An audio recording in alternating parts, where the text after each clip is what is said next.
नमस्कार, स्वागत है आप सभी लोगों का जेएमएच न्यूज़ चैनल। मेरा नाम नवनीत जेएमएच। बहुत सारी खबरें आ रही हैं। शुरुआत करते हैं पहली बड़ी खबर से। उत्तर प्रदेश के मौसम के हाल से शुरुआत करते हैं और ज़्यादा अहम खबरें हैं। आपको सिलसिलेवार सभी खबरों को हम बताने वाले हैं।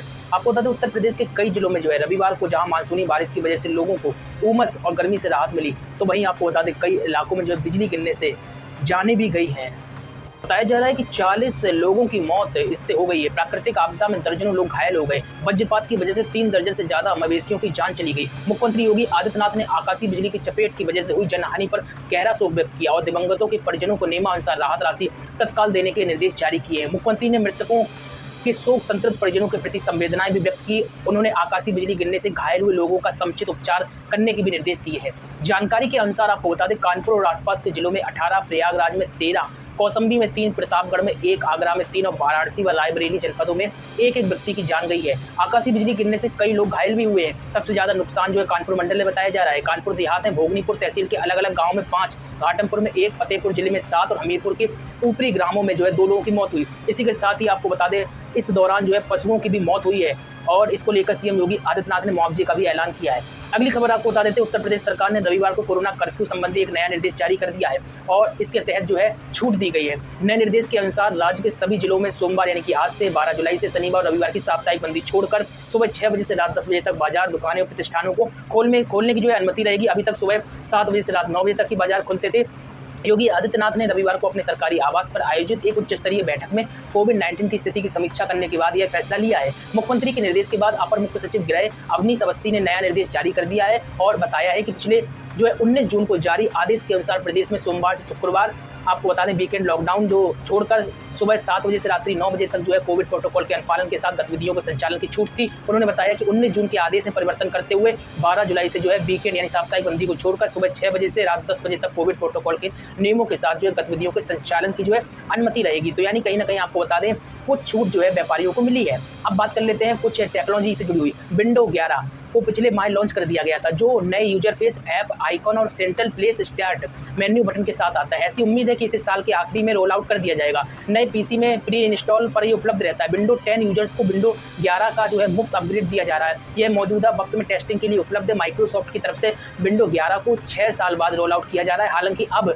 माइक्रोसॉफ्ट विंडो यूजर्स को नए अपडेट के लिए सालों का लंबा इंतजार नहीं करना पड़ेगा। विंडो 11 यूजर्स को हर साल नए अपडेट जारी किए जाएंगे। कंपनी ने विंडो 11 के लिए नए बड़े फीचर अपग्रेड को एनुअली रोल आउट करने का फैसला किया है और इसका फायदा यह होगा कि विंडो 11 हर साल नए बग से निपटने के लिए तैयार रहेगा। तो ये आपको जानकारी कैसी लगी, कमेंट में बताइए। अब बात कर लेते हैं, केंद्रीय कर्मचारियों को जल्द ही बड़ी खुशखबरी मिलने जा रही है। एक तरफ उनकी महंगाई भत्ते की ओर चर्चा जोरों पर है, वहीं दूसरी ओर आपको बता दें जुलाई में एक बार फिर डीए में इजाफा होने वाला है। जुलाई 2021 में महंगाई भत्ता 3% और बढ़ने का रास्ता साफ हो गया। हालांकि इसका ऐलान सरकार की तरफ से ही किया जाएगा। जनवरी 2021 से मई 2021 के बीच आपको बता दें AICPI के आंकड़े आ चुके हैं और अनुमान लगाया जा रहा है कि जुलाई में 3% महंगाई भत्ता बढ़ सकता है। तो निश्चित तौर पर इन कर्मचारियों के लिए कहीं ना कहीं एक बड़ी अच्छी खबर निकल कर आ रही है। आपको बता दें, नेशनल काउंसिल ऑफ JCM के लेटर के अनुसार सितंबर में डीए की पिछली 3 किस्तों का भुगतान होना है। इसके साथ ही जुलाई में बढ़ने वाले डीए का भुगतान भी सितंबर में किया जा सकता है। मतलब सितंबर में बढ़ने वाले महंगाई भत्ते में 3% डीए और बढ़ जाएगा। अभी केंद्रीय कर्मचारी को 17% डीए मिल रहा है। सितंबर में पिछली 3 किस्त यानी जनवरी 2020, जून 2020, जनवरी 2021 की 3 किस्त का भुगतान होना है। इसे मिलाकर कुल 28% डीए होगा। अगर इसमें जुलाई 2021 में बढ़ने वाली 3% को और जोड़ लिया जाए तो डीए 31% हो सकता है। अगली खबर आपको बता देते हैं, मुख्यमंत्री योगी आदित्यनाथ ने उत्तर प्रदेश की जनसंख्या नीति 2021 से 30 जारी कर दी है। विश्व जनसंख्या दिवस पर एक कार्यक्रम आयोजित हुआ। इसमें योगी ने कहा है कि समय समय पर इस पर चिंता जताई गई है कि बढ़ती जनसंख्या विकास में बाधक हो सकती है। पिछले 4 दशकों में इसकी कई बार चर्चा हुई। जिन देशों राज्यों में इसके लिए प्रयास किए गए वहां सकारात्मक नतीजे देखने को मिले। विश्व जनसंख्या दिवस के मौके पर सीएम ने अपने आवास पर आयोजित कार्यक्रम में संबोधन किया और कहा कि इस दौरान जनसंख्या स्थिरता पखवाड़े का भी उद्घाटन किया। और जनसंख्या आपको बता दें गरीबी का एक बड़ा कारण है, योगी ने कहा। और ये भी कहा है कि उत्तर प्रदेश की जनसंख्या नीति में हर वर्ग का ध्यान रखा गया है और देश को बढ़ती हुई आबादी के बारे में सोचना होगा। यूपी का जिक्र करते हुए सीएम ने कहा कि वहाँ आपको बता दें प्रजनन दर कम करने की जरूरत है। फिलहाल उत्तर प्रदेश में प्रजनन दर 2.9 है। सरकार का लक्ष्य है कि इसे कम करके 2.1 पर लाया जाए। सीएम ने कहा है कि 2 बच्चों के बीच सही अंतर रखना भी जरूरी है, वरना बच्चों को पोषण का खतरा रहता है। आपको बता दें, देखिए जो नई नीति है इसके तहत क्या प्रावधान है। 2021 से 30 के लिए प्रस्तावित नीति के माध्यम से परिवार नियोजन कार्यक्रम के अंतर्गत जारी गर्भ निरोधक उपायों की सुलभता को बढ़ाया जाना और सुरक्षित गर्भपात की समुचित व्यवस्था देने की कोशिश होगी। वहीं आपको बता दें उन्नत स्वास्थ्य सुविधाओं के माध्यम से नवजात मृत्यु दर, मातृ मृत्यु दर को भी कम करने, नपुंसकता, बांझपन की समस्या के समाधान उपलब्ध कराते हुए जनसंख्या में स्थिरता लाने के भी प्रयास किए जाएंगे। और इसी के साथ इस नीति का उद्देश्य 11 से 19 वर्ष के किशोरों, आपको बता दें कि पोषण, शिक्षा और स्वास्थ्य को बेहतर प्रबंधन के लिए बुजुर्गों के साथ प्रबंधन के अलावा जो बुजुर्गों की जो है व्यापक पैमाने पर देखभाल की बात भी कही जा रही है। खाना भी जो है प्राथमिकताओं में से एक रहेगा। खैर, अगली बड़ी खबर आपको बता देते हैं, उत्तर प्रदेश में जो है कहीं छिटपुट बारिश तो कहीं आपको बता दें बारिश का नामो निशान नहीं है। पूरा जो है आपको बता दें सुबह भीषण गर्मी और उमस से तड़प रहा। इस भीषण गर्मी में बिजली की आंख में चोरी ने हद पार कर दी। बिजली कटौती से यूपी की जनता परेशान है। बिजली समस्या को संज्ञान में लेने के बाद सीएम योगी आदित्यनाथ ने अफसरों को सख्त आदेश दिए है कि यूपी के सभी जिलों में बिजली आपूर्ति सुचारू रखी जाए, किसी भी दशा में रात्रि में कटौती न हो, तय रोस्टर के अनुसार सभी जगहों पर बिजली की आपूर्ति की जाए, बिजली चोरी की घटनाओं में दोषियों के विरुद्ध कार्रवाई की जाए, खराब जर्जर बिजली तारों पोल को जो है ठीक कराया जाए। आपको बता दें बिजली न आने की वजह से या फिर आपको बता दें बार बार रोस्टिंग की वजह से जनता में आक्रोश है और इसी को लेकर जो है सीएम योगी आदित्यनाथ ने अधिकारियों को निर्देश जारी किए हैं। अब एक अच्छी खबर निकल कर आ रही है। दरअसल आपको बता दें तेजस एक्सप्रेस को एक बार फिर रेलवे ट्रैक पर उतारने की तैयारी है। Indian railway catering and tourism corporation यानी कि IRCTC 7 अगस्त से प्राइवेट ट्रेन तेजस एक्सप्रेस की सर्विस को बहाल करने का फैसला कर रही है। आपको बता दें इसके तहत अहमदाबाद, मुंबई और लखनऊ, नई दिल्ली दोनों रूट पर तेजस एक्सप्रेस की सेवा फिर से शुरू हो जाएगी।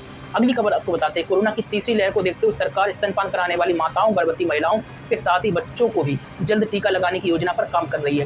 पहले चरण में 12 से 18 साल के बच्चों को टीका लगाने की तैयारी है। बच्चों का जो है आपको बताएं दूसरे चरण का टीकाकरण सितंबर महीने के बाद होगा। सरकारी सूत्रों के अनुसार इस योजना को शुरू करने के लिए फिलहाल सरकार जो है आपको बता दें Zydus Cadila D DNA vaccine पर जो है वैक्सीन पर विशेषज्ञ कार्य समिति SEC की सिफारिशों का इंतजार कर रही है। इस वैक्सीन को यह आपातकालीन इस्तेमाल की मंजूरी मिलती है तो इसे बच्चों को भी दिया जा सकेगा।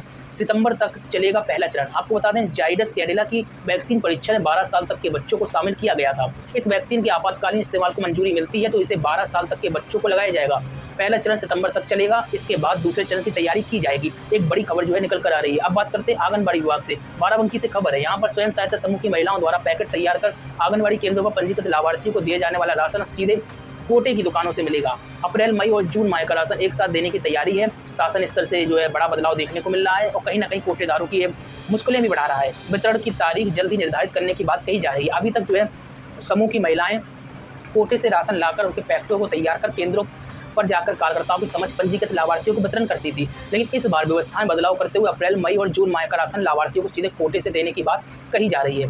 आपको बता दें हालांकि वितरण की तारीख को लेकर अभी कोई ऐलान नहीं किया गया है। कोटे की दुकानों पर वितरण के समय आंगनबाड़ी कार्यकर्ता भी मौजूद रहेगी और रजिस्टर पर लाभार्थियों के हस्ताक्षर कराने का काम भी करेगी।